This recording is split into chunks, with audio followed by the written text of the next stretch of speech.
ഹബീബീസ് എല്ലാവർക്കും പുതിയൊരു വീഡിയോയിലേക്ക് സ്വാഗതം. അപ്പോൾ നമ്മൾ കുറേ നാളായി വീഡിയോസൊക്കെ ഇട്ടിട്ട് അപ്പോൾ അല്ലറ ചില്ലറ കുറച്ച് തിരക്കും അല്ലറ ചില്ലറ കുറച്ച് പ്രശ്നങ്ങളൊക്കെ ഉണ്ടായിരുന്നു. അപ്പോൾ അത് മാത്രമല്ല നമ്മൾ എഡിറ്റ് ചെയ്തുകൊണ്ടിരുന്ന നല്ല കിണ്ണൻ PC ആയിരുന്നു. അപ്പോൾ അത് നാട്ടിലാണ്. ഇപ്പം നമ്മൾ ഈ ഒരു വളരെയധികം ശോഷിച്ച ഒരു ലാപ്ടോപ്പിലാണ് എഡിറ്റ് ചെയ്യുന്നത്.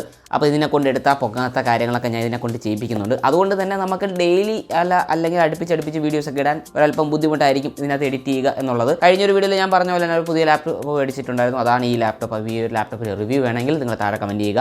നാട്ടിലെ വിലയൊക്കെ ആയിട്ട് പ്രൈസൊക്കെ ആയിട്ട് കമ്പയർ ചെയ്യുകയാണെന്നുണ്ടെങ്കിൽ ഇത് വളരെയധികം ലാഭകരമായ ഒരു ലാപ്ടോപ്പ് ആയിട്ടാണ് എനിക്ക് തോന്നിയിട്ടുള്ളത്. അപ്പോൾ തൽക്കാലം ആവശ്യത്തിനൊക്കെ ഇതേ പറ്റുള്ളൂ. അപ്പോൾ നമ്മൾ ഇന്നൊരു പഴഞ്ചൻ ലാപ്ടോപ്പ് ലെനോവോയുടെ G500 സീരീസിൽ വരുന്ന ലാപ്ടോപ്പാണ്. അപ്പോൾ ഇതിനകത്ത് ഹാർഡ് ഡിസ്ക് ആണ് വരുന്നത്. അതുപോലെ തന്നെ RAM 4GB ഉള്ളൂ. അപ്പോൾ നമുക്ക് ഇതിൻ്റെ അപ്ഗ്രേഡബിലിറ്റി ഓപ്ഷൻസ് നോക്കുകയാണെന്നുണ്ടെങ്കിൽ നമുക്ക് ക്രൂഷ്യൽ വെബ്സൈറ്റിൽ കയറി നോക്കാം. അപ്പോൾ ഇത് ഓൺ ആവാൻ വളരെ പാടാണ്. നമ്മളൊരു ഉറക്കമൊക്കെ ഇറങ്ങി എണീക്കുകയാണെന്നുണ്ടെങ്കിൽ ചിലപ്പോൾ ഈ ലാപ്ടോപ്പ് ഓണായി വരും. കാര്യം ഞാൻ ഇത്രയും ഒരു ദയനീയമായ ഹാർഡ് ഡിസ്ക് ഉള്ള ലാപ്ടോപ്പ് ഞാൻ ഇതുവരെ കണ്ടിട്ടില്ല. അപ്പോൾ കടയിൽ കൊടുത്ത് നമ്മൾ ഈ ലാപ്ടോപ്പ് അപ്ഗ്രേഡ് ചെയ്യണമെങ്കിൽ അവർ 200 രൂപയാണ് പറഞ്ഞിട്ടുള്ളത്. 200 ദിറമാണ് പറഞ്ഞിട്ടുള്ളത്. അതായത് വെറും SSD മാത്രം ഇടുക.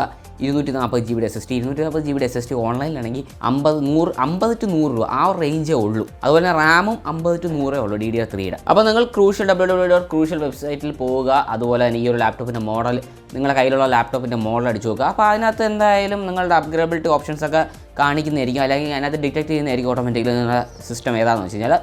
അപ്പോൾ അതിനനുസരിച്ചുള്ള അപ്ഗ്രേഡ് ഓപ്ഷൻസ് അതിൽ കാണിക്കുന്നതായിരിക്കും. പക്ഷേ ക്രൂഷ്യലുള്ള പ്രൊഡക്ട്സ് ആയിരിക്കും കാണിക്കുന്നത്. എന്നാൽ പോലും നമുക്ക് എന്തൊക്കെ അതിനകത്ത് അപ്ഗ്രേഡ് ചെയ്യാൻ പറ്റും എന്നുള്ളത് കാണാം. അപ്പോൾ ഈ ഒരു ലാപ്ടോപ്പിൽ ഞാൻ ചെക്ക് ചെയ്തപ്പോൾ നമുക്ക് SSDയും അതുപോലെ ഒരു RAM സ്ലോട്ടും ഉണ്ട്. റാമിൻ്റെ നമുക്ക് ടാസ്ക് മാനേജറിൽ കയറി നോക്കിയാൽ കാണാം 2 സ്ലോട്ടുകൾ ഉണ്ടെന്നുള്ളത്. ഇതാണ് PNYയുടെ 240GB SSD. അപ്പോൾ ഈ ഒരു SSD മേടിച്ചിട്ടുണ്ടായിരുന്നത് വെറും 50 ദിറത്തിനാണ്. അപ്പോൾ വേറെ ക്രൂഷ്യലിൻ്റെ ബ്രാൻഡ് അല്ലെങ്കിൽ ലെക്സറിൻ്റെ ബ്രാൻഡൊക്കെ വരുന്നുണ്ട്. അപ്പോൾ ഇത് വളരെയധികം ബഡ്ജറ്റ് ഫ്രണ്ട്ലി ആയതുകൊണ്ട് തന്നെ നല്ല PNYയുടെ ഒക്കെ ബ്രാൻഡ് നല്ലത് തന്നെയാണ്. അപ്പോൾ PNYയുടെ ആണ് ചൂസ് ചെയ്തിരിക്കുന്നത്. കാര്യം അതിൻ്റെ ആവശ്യമേ ഉള്ളൂ. അപ്പോൾ ഇത് 50 ദിറമാണ്. നിങ്ങൾക്ക് ഇവിടെ പ്രൈസ് കാണാം. ആമസോണിൽ നിന്നാണ് മേടിച്ചിട്ടുണ്ടായത്. അടുത്ത RAM മേടിച്ചതെന്ന് പറയുന്നത് SK ഹൈനിക്സിൻ്റെ റാമാണ്. ഇതിന് മുന്നേയും ഞാൻ SK ഹൈനിക്സിൻ്റെ റാമിനെ പറ്റി പറഞ്ഞിട്ടുണ്ടായിരുന്നു. വളരെ നല്ല കുറഞ്ഞ റേറ്റിന് കിട്ടുന്ന നല്ല റാമാണ്. അപ്പോൾ DDR3 1600 മെഗാഹെർട്സിൻ്റെ റാമാണ്. നമ്മളെ ലാപ്ടോപ്പിന് സൂട്ടായിട്ടുള്ള റാമാണ് മേടിച്ചിട്ടുള്ളത്. അപ്പോൾ നമ്മൾ അടുത്ത ചടങ്ങെന്ന് പറയുന്നത് ലാപ്ടോപ്പിൻ്റെ ബാറ്ററി റിമൂവ് ചെയ്യുക. പിന്നെ ഇതിൻ്റെ ബാക്ക് സൈഡിൽ 2 സ്ക്രൂ ഉണ്ട്. പക്ഷേ ഒരു സ്ക്രൂ നേരത്തെ തന്നെ പോയിട്ടുണ്ട്. അതുകൊണ്ട് ഒരു സ്ക്രൂ മാത്രം അഴിക്കേണ്ട കാര്യമുള്ളൂ. അപ്പോൾ ഈ ഒരു സ്ക്രൂ അഴിക്കുക.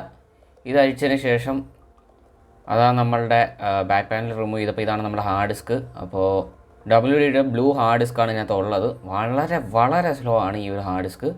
അപ്പോൾ ഇത് മാറ്റി നമ്മൾ ആ ഒരു കേസിനകത്ത് നമ്മളുടെ SSD ഇടാൻ പോവുകയാണ്. അടുത്തെന്ന് പറയുന്നത് നമ്മൾ RAM ഇൻസ്റ്റാൾ ചെയ്യുക എന്നുള്ളത്. RAM ഇൻസ്റ്റാൾ ചെയ്തത് ഞാൻ ഇതിന് മുന്നേ പറഞ്ഞിട്ടുണ്ട്. 90 ഡിഗ്രിയിൽ ഇങ്ങനെ ലോക്ക് ചെയ്ത് വെക്കുക. അതിനുശേഷം താഴോട്ട് ചെറുതായിട്ടൊന്ന് പുഷ് ചെയ്ത് കൊടുക്കുക. RAM ഇൻസ്റ്റാളായി. നമ്മൾ ഈ ഒരു USB-ക്കകത്ത് ഞാൻ Windows 10 നേരത്തെ റൈറ്റ് ചെയ്ത് വെച്ചിട്ടുണ്ട്. ഈ ഒരു USB-ക്കകത്ത് നമ്മൾ USB-യിൽ നിന്ന് Windows ബൂട്ടായിട്ടുണ്ട്. അപ്പോൾ നമുക്ക് ഇനി ഇൻസ്റ്റാൾ ചെയ്യുക എന്നുള്ളൊരു ചടങ്ങ് മാത്രമേ ഉള്ളൂ. പിന്നെ ഒരു ഫൈനൽ പ്രോസസ്സ് എന്നുള്ള രീതിയിൽ ഞാൻ ചെറിയൊരു ലിക്വിഡ് ഉപയോഗിച്ചിട്ട് നമ്മുടെ ലാപ്ടോപ്പ് മൊത്തത്തിലൊന്ന് ക്ലീൻ ചെയ്യുന്നുണ്ട്. ചെറിയൊരു പോളിഷ് പോലെ. കാര്യം ഈ ഒരു ലാപ്ടോപ്പ് നല്ല രീതിക്ക് അഴുക്കായിരുന്നു. അതുകൊണ്ട് ചെറുതായിട്ടൊന്ന് പോളിഷ് പോലെ ചെയ്തിട്ടുണ്ട്.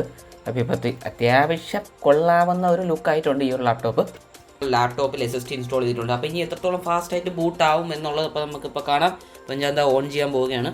അപ്പോൾ എത്ര ടൈം എടുക്കും എന്നുള്ളത് കാണാം. ആ ഒരു ഹാർഡ് ഡിസ്ക് SSD നമ്മളുടെ ഡിഫറൻസ്. അപ്പോൾ SSDയും RAM ഒക്കെ ഇൻസ്റ്റാൾ ചെയ്യുക എന്ന് പറയുന്നത് അത്ര പാടുള്ള കാര്യമല്ല. നമുക്കും ചെയ്യാവുന്നേ ഉള്ളൂ എന്നുള്ളൊരു കാര്യമാണ്. അതായത് ഒരുപാട് കോസ്റ്റ് സേവിങ് ഉള്ള കാര്യമാണ് എന്നുള്ളതാണ്. അപ്പോൾ ഇത് വളരെ പഴയ ലാപ്ടോപ്പാണ്. അതുകൊണ്ട് തന്നെ കുറച്ച് ടൈമും കാര്യങ്ങളൊക്കെ എടുക്കുന്നതാണ്. സോ അതപ്പോൾ എത്രത്തോളം ഫാസ്റ്റായിട്ട് നമ്മളുടെ ലാപ്ടോപ്പ് ഓണായെന്ന് നിങ്ങൾക്ക് ഇപ്പോൾ കാണാം. അപ്പോൾ നേരത്തെ ഏകദേശം 10-15 മിനിറ്റോളം അല്ലെങ്കിൽ അരമണിക്കൂർ അടുപ്പിച്ചെങ്കിലും എടുക്കുമായിരുന്നു ടൈം. ഇപ്പോൾ നമ്മുടെ ലാപ്ടോപ്പ് പടയെന്ന് പറഞ്ഞ് ഓണായിട്ടുണ്ട്. എത്രത്തോളം ഫാസ്റ്റായി എന്ന് നിങ്ങൾക്ക് കാണാം. അതുപോലെ തന്നെ നമ്മൾ RAM ഇൻസ്റ്റാൾ ചെയ്ത് നിങ്ങൾക്ക് കാണാം. അതായത് നമ്മൾ RAM 2 സ്ലോട്ട് യൂസ് ചെയ്തിട്ടുണ്ട്. 1200 മെഗാഹെർട്സിൻ്റെ 1600 മെഗാഹെർട്സിൻ്റെ. അപ്പോൾ ടോട്ടൽ നമുക്കിപ്പോൾ 8GB RAM ഉണ്ട്. നിങ്ങൾക്കിവിടെ കാണാം. അപ്പോൾ നമ്മൾ SSD 224GB SSD. ഹബീബീസ്, അപ്പോൾ നമ്മൾ ലാപ്ടോപ്പൊക്കെ അപ്ഗ്രേഡ് ചെയ്തു. വളരെയധികം പുലിയായി മാറി ലാപ്ടോപ്പ്. കാര്യം നല്ല സ്പീഡും കാര്യങ്ങളൊക്കെ വരുന്നുണ്ട്. അപ്പം അത്യാവശ്യം നല്ല രീതിയിലൊക്കെ പോകുന്നുണ്ട് ലാപ്ടോപ്പ്. അപ്പോൾ ഇന്നത്തെ വീഡിയോ ഇത്രയൊക്കെ ഉള്ളൂ. എന്തായാലും അടുത്ത വീഡിയോസൊക്കെ ഇടാൻ പറ്റുമെങ്കിൽ കാണാം. ഇതൊക്കെയാണ് അവസ്ഥ. അപ്പം എന്തായാലും ടാറ്റാ.